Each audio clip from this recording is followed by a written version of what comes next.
Good morning, everybody, and welcome to episode 12 of FranFunnel Live. Going to try something a little bit different this time around. As you can tell, I'm lacking a co-host. I'm going to try to pull a little bit of a Vin Scully here and be a one-man booth and go over today's topic. In episode 11, we talked about, with Anna Flowers, one of our good marketers around here, how to write good emails. And I thought that maybe I could share with you on the text message side some examples of like good and bad text messages that we actually send on behalf of people. I've done my best to anonymize them. I've had many conversations with people about these, so I don't think that there'd be any embarrassment associated with them. And in the spirit of some of my favorite late night talk show hosts, I brought some visual aids to help me today. So I want to talk about these two text messages that we see here, and they really exemplify two of the less effective strategies that we're going to send on behalf of people. Once again, these are text messages that are being sent in an automated fashion the second that new leads are generated. So let's talk about the first one to begin with. As you can see here, it says, "Hi there, it's Rebecca from Robinson's Robots," a great franchise if you're interested. "Check your email and spam. I just sent you the application." So there's a couple things here, and once again, these are actual versions of text messages that we're sending on behalf of franchises. There's a couple things here that I'm not a huge fan of. Number one, there's no personalization for the leads themselves. That's something that we offer and add, so can we find a way to include their name? Two, we talked about this in a previous episode, using text message to get people to check their email is not going to be a particularly effective use of the medium. I think ultimately the reason that some people do it is they work such high volumes of leads and they really want to have longer conversations with people via email. So they're like, hey, this is one more thing that I can do.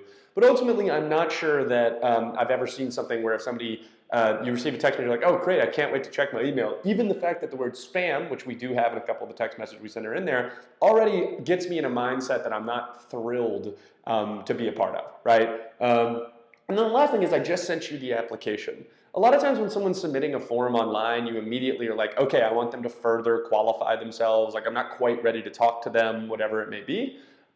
Something like filling out an application is a really large step for someone to take. So we just want to be a little bit more thoughtful about saying like, hey, are they really going to go from filling out 5 form fields online to totally filling out an application? And if so, is this the way that they're going to do it? Once again, for very high volume lead generators that are just trying to work through them as quickly as possible, this makes sense. But ultimately, I just think that people need to think a little bit about what might be effective when you are using texting as a means.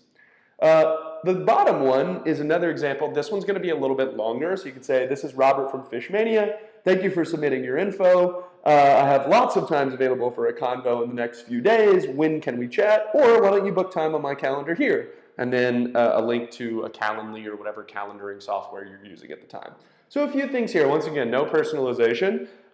There's the whole "thank you for submitting" line, right? And we've talked about this before, but ultimately, I don't think people need to be thanked for submitting. It's like a very common piece of copy that's found itself into tons of emails throughout the years.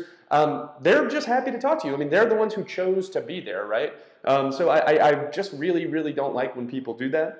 The thing about having lots of times to chat available is a little bit weird, mostly because text messages are sent 24/7, 365. So if a lead comes in Saturday at 2 a.m. and you respond, "I have lots of times available for a conversation in the next few days," it's kind of a weird thing, right? Also keep in mind, if the lead comes in, let's say on Friday, the next few days are going to be the weekend. So it's just kind of a lot of people, like, you just want to basically give them the idea that you're always available, which I appreciate. But I just think the way that this ultimately works is not going to be as effective as we want. And we see those bear out in the statistics. Finally, I get this question all the time. Can I include a link in the text messages that I send? And the ultimate answer is really no. And the reason is because with your friends and family, you don't actually share links via text message that much. It's not a very common form of communication.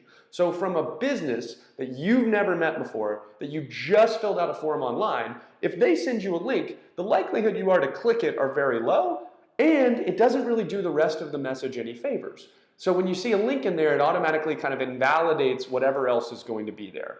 Once again, these are types of messages, and we send whatever people want as long as they're kind of English. But we don't really see in the way that people actually interact with these things, these being particularly effective.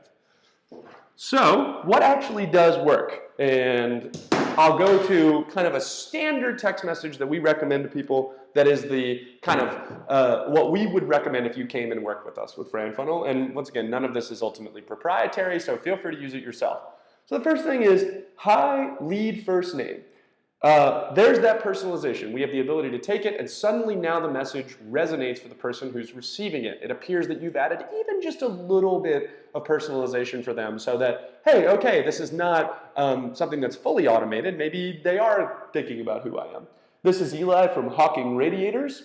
I'd love to speak about becoming one of our franchisees. Now, while the first sentence is just about introduction, and I generally recommend a 3-sentence text message, the second one really is the one that's underappreciated, right? By including, I'd like to speak about becoming one of our franchisees, you really set the tone for this relationship, right? You very clearly, concisely, and easily describe to them what your goal from this conversation is, right? You don't want to exchange tons of text messages. Maybe some franchises do, and we have the ability to do that if you would like and change the messaging, but really get to the point, right? I'd love to speak about becoming one of our franchisees. People fill out forms for all sorts of crazy stuff on the internet. If they don't ultimately want to talk to you, and they're going to have to talk to you if they want to buy a franchise, you can really start to weed people out by being very concise in this middle sentence and saying ultimately that what you want. The final thing, are you available? And then you can see a very convoluted set of brackets here, time based on entry time. And so what we want to put there is the actual call to action, the actual thing that we're going to ask leads if they want to do or when they're available, depends on when they come in. So we generally split the week into 4 different time periods. You have working hours, evenings, mornings, and weekends, right? So perhaps during working hours, you'd say something along the lines of, are you available right now, right? Because maybe you are like, oh, I generally have time throughout the course of the day and I want to speak to people then. In the evening, you might say, are you available tomorrow? In the mornings, you might say, are you available later today? Or on the weekends, or starting Friday at 5 p.m., you probably go with something like, are you available on Monday? The idea here is really the customization of the message based on the time, right? You as a salesperson or your sales team really has to think about how your schedule fits with the leads, right? We've talked about it before, 62% of franchise leads come in not during working hours, 30% of franchise leads come in on the weekends, 50% of franchise leads come in at night. I mean, it's like all these different random statistics that don't work in favor of the 9-to-5 working day. And what you really want to think about in this third sentence is, how do I get a message across that's going to work for both the lead and me, right? And then ultimately we find in the way that the numbers bear themselves out that we get the highest percentage of responses and engagement with a message like this. Once again, 3 sentences. The first one looking for an introduction, the second one defining what your goals are from this interaction, and the third one an actual call to action saying, here's what we want to do to take the next step. When you're thinking about the messages that you want to send on behalf of your franchise, don't be too cute. Don't think that you need to reinvent the wheel, that you have to come up because it's a new medium or whatever it may be. Use your common sense. Think about the text messages that you would want to receive. And as always, we're here to help. This has been episode 12 of FranFunnel Live. I'm your host, Vin Scully. I'm your host, Eli Robinson. We're always here at FranFunnel for anything you may need. Hope you have a great day.